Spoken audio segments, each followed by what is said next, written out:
Today we're going to be looking at the second of two DLCs for Pokemon Sword and Shield, the Crown Tundra, and how I feel about it in this initial impressions video. Note that there are some spoilers ahead, so watch at your own risk.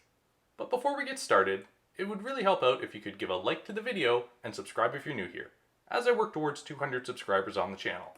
With that out of the way, let's get to it.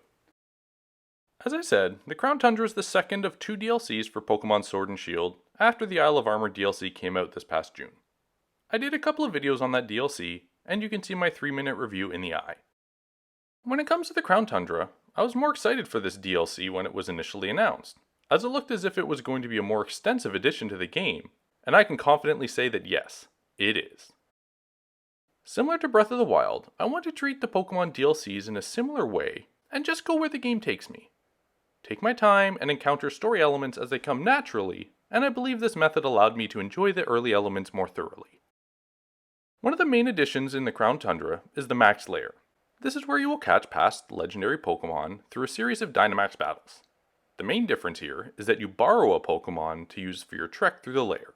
As you defeat Pokemon in the cavern, you'll have an opportunity to catch and use these as you progress. So note the types of Pokemon you're set to encounter and plan accordingly. I only went through the initial run of the lair and ended up with a Suicune. My hope is that the CPU-controlled Pokemon will be less useless than in typical Dynamax battles. One thing to note is if you're at the end and defeat the legendary Pokemon, it's a guaranteed catch. You will not be able to catch more than one of each legendary. The Max Lair isn't really part of the initial story, so you'll make your way next to Freezington and soon meet Calirex, one of the legendary Pokemon for this DLC.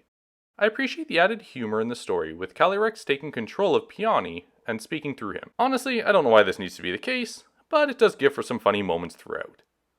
You need to complete a number of tasks in order to finally catch this legendary, and I never really seemed put out by the tasks.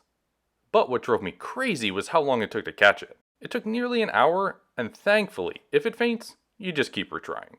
But holy moly did that take a long time. Let's get back to Peony. He provides you tasks in the form of legendary clues that you decipher, and they lead you to capturing Calirex, the new Galarian versions of the legendary birds, and clues for the ruins throughout the land where you will find the Regis. Finally, Sonia returns and she asks you to find evidence to help her research the whereabouts of 3 Pokemon, which end up being the Swords of Justice legendaries. Initially I thought this would be another Alolan Diglett fetch quest. Thankfully it's not, as not only are the markings on the ground easier to see, but it also appears that there are more than 50 of each. So you can miss a lot and still be able to complete the task for Sonia. So far, I've been enjoying my time with this portion of the DLC. I've started all of the legendary clues, and I look forward to finishing them, along with completing the Crown Tundra Pokédex. After I've completed the DLC, I'll put together a final review, so look forward to that in the near future. Thank you for making it all the way to the end of the video.